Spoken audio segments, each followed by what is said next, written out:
Hi everyone, I'm Shabnam Mahmood from BBC News and I'm here with Kangana Ranaut, one of the biggest stars in India today.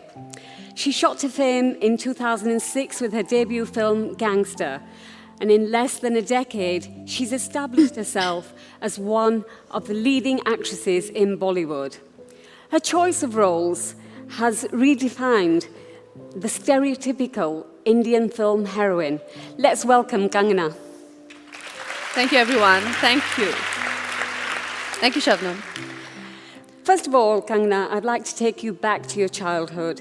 Tell me about your story. What were your expectations growing up as a young girl in your family, in your village?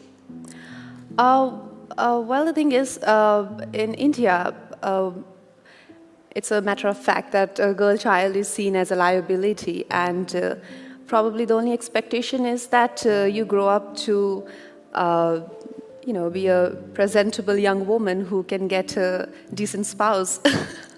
That's not much of an expectation, but yeah. So what were you like as a child? Pain, I'd say. I wasn't a child that an Indian parent would like to have. I was quite rebellious. And I didn't see myself as, I guess my family saw. I didn't see myself as a liability.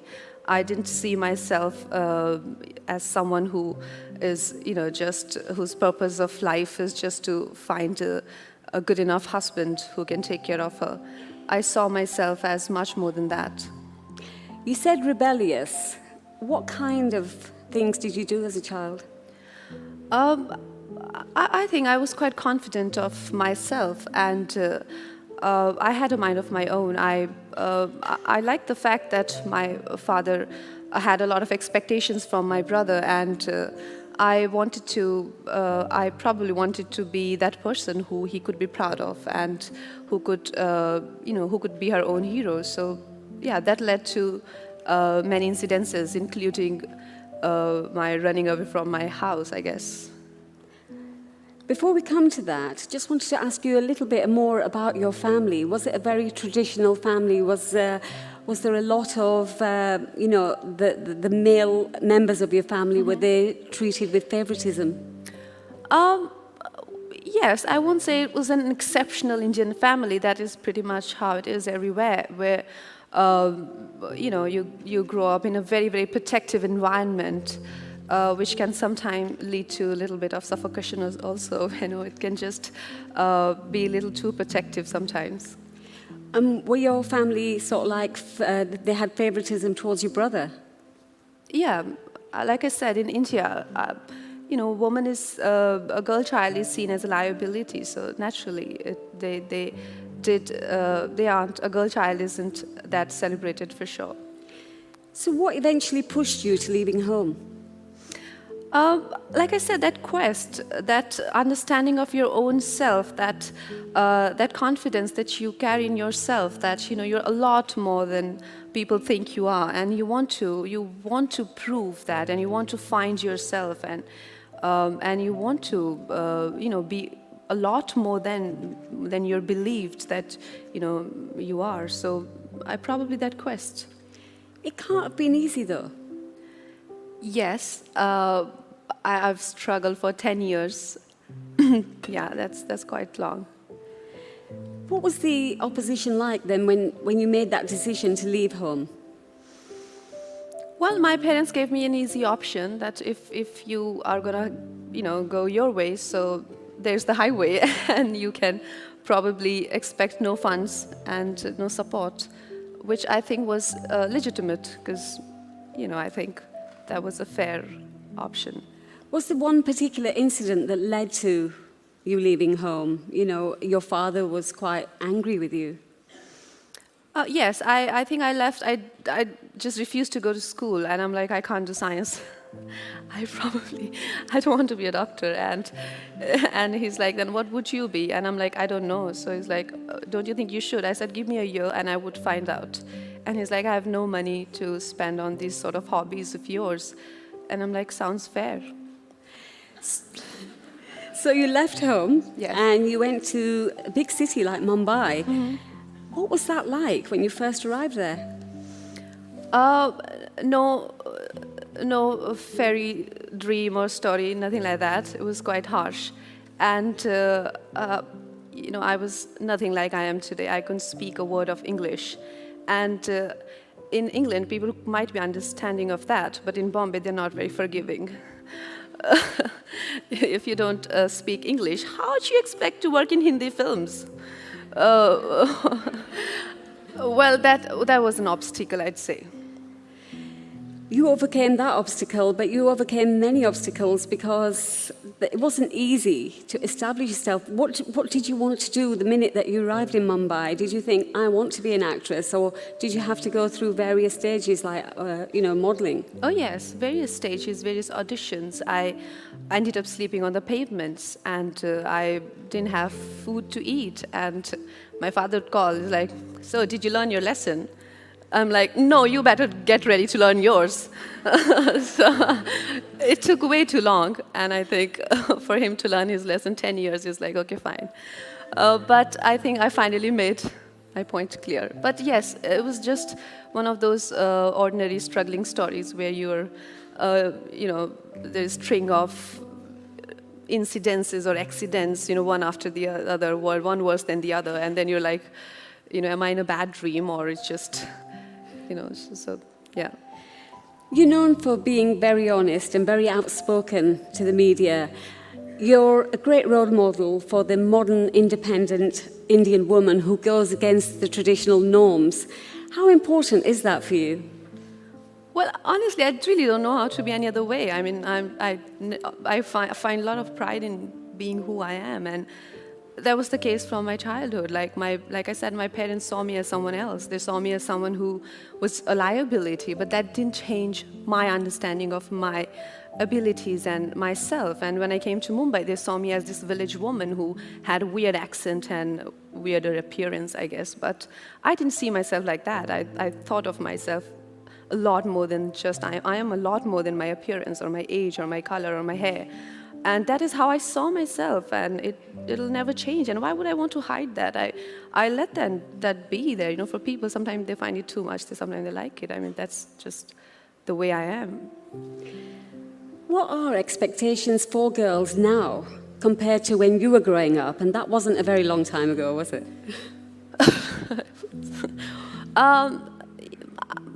I think times have changed a little bit, not much. This generation isn't as bad as our generation, when I was growing up. But I'd say in India, we have a lot of work to do, and we need a lot more role models which young women can follow and parents can follow, where they have people they would like to, get inspired with their stories and their journeys. But definitely, with literacy rate going higher, with the women actively participating in the progress of the nation, working and stepping out of the houses, things have changed, and there's a lot of confidence that has come in, but we're still nowhere close to the developed nations, for sure. So things have changed a little bit. Do you think the focus is shifting away from marriage, say, and are girls able to focus on careers? I won't say that. I mean, being in my place, who's a successful actress, and and working in an urban India, whatever you may call it, where I'm taking my job and at my workplace is just taken as a hobby. I come across people who like, what do you need money for? And I'm like, why are you making a movie? So I can see the challenges which rest of the women must be going through, and I know of my friends who are married, and every time they get married, their husband's job is the priority, so sometimes they have to even quit their jobs just because they have to prioritize their husband's work situations and maybe problems. Do you think it's particularly worse in your industry because there is this perception that in the Bollywood film industry, women are taken for their looks rather than talent? Well, yeah, I wouldn't want to admit it, but it is. I'll get bashed there. You know, she went there and she said that. But it is true that they do objectify women. Bollywood films do objectify women, and not all of them, some of them at least. Sexism and misogyny against women is an issue that all patriarchal societies have to deal with. Yes. And this is particularly close to you because it was reported that your sister was the victim of an acid attack. Right. What can be done to combat this widespread gender crime? I don't know. I think I can just go on about it. But we first of all, as society, as people, try to single out India. That is the problem everywhere, where, feminine as an emotion, feminine as a quality, it could be kindness, compassion, is seen as a weakness, where it is not. You know, just not women. It is just not restricted to women, even to children, to men who tend to display these emotions. They are seen as weaker beings, you know, and that is not the fact. We need to change that mentality. We need to respect the feminine as an emotion and not try and suppress and crush it, but to love and to value it. And the history is witness that in the past, if anything that could conquer the darkest and the deepest corners of a human soul, that has been feminine. It has been compassion, love, and that is the only way to penetrate the darkness, light, not anger or one of your very aggressive emotions. So the tendency of human beings to see feminine as a weaker emotion, that is what has to be changed. So when you see a beautiful woman and you can't acquire her, you want to destroy her. You know, so that needs to be changed. And like I said, it's not just a women problem. It is a problem of the world. Can Bollywood help in that? Yes, I think cinema is a beautiful medium. It reaches out to millions of people, and through films we can give ideas out there. We can implant ideas in people's brains or mindsets, which can grow into significant things, you know, and which can bring about significant changes. Because of what you've been through, and you've stood up for yourself, what are your thoughts about what happened to Jyoti Singh, the 23-year-old medical student who was raped and killed on a bus in Delhi? Well, the thing is, a lot has been spoken about that, and a criminal is a criminal. A criminal doesn't have a religion or a nationality, do they? They're not even humans. They're not even entitled to be humans. So if you see, their tendencies, they probably would fit in animal kingdom, and animals don't have religions. So why to be criminals as people who belong to a certain, race or creed or religion? No, they don't have. They're not even humans. So there should be strict laws for animals like that, and they should be behind the bars and not left in the open like that to damage humans, I guess. That particular case received a lot of attention around the world. Do you think things have changed for women? Things have changed for women. Have things changed for women since then? Is it safer for women to go out there? How do you guarantee that? How can you guarantee something like that? I mean, I wouldn't say that anyone can guarantee that sort of. Though I would love to live in a perfect world like that, but we can only hope and try, and our sincere endeavors could hopefully lead us there. But it would be absolutely wrong if we tell our children that, okay, now we think it's completely a crime-proof world that we are a part of, and now go out and do what you like. I don't think that's achievable. Probably in my little understanding of the matters, I think that's a little impractical to hope. Yeah. But there are a lot of women in India that are reluctant to report crimes like that. Yeah, I think that is very. That is the sad part, that as a woman you feel responsible and you're held responsible for an incident like that, and again, that comes from the fact that your birth as a girl child is not celebrated. If it's not a tragedy, to a family, it's definitely a setback. So when you start from a point like that, it's very hard to find pride in your own self, confidence in your own being and in your own actions. So probably everything that you do is wrong. So even if you get teased or you get molested, was your fault and you were wrong. So I think that mentality has to change just so that these people can report and they can identify the animals we just spoke about, because they roam around everywhere. And it's not just in, not in every class. The crimes happen in all classes, Coming back to Bollywood, what is the future for female actresses? Are they going to be taken seriously? They're going to be taken seriously. Well, I don't think we need anyone's approval about what we do as actresses. I feel it's a lot more important for women to accept themselves as opposed to others accepting them. You can't be hoping to get others' approval on what you do.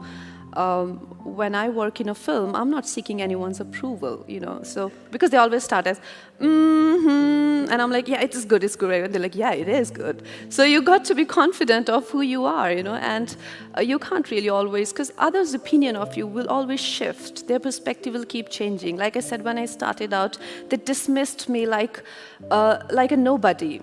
And today I am who I am because my understanding of myself never changed. So as women, we don't have to hope that we get our due. We need to get up and get it ourselves. Thank you. And finally, Kangana, what else is in store for you beyond acting? I have a couple of projects coming up. I'm starting a period drama called Rangoon, which is based in World War II. So I'm going to start filming for that. And then there are some biopics and regular film stuff. I love being here, though. Love being here. Thank you so much. This was something so unusual for me. Thank you.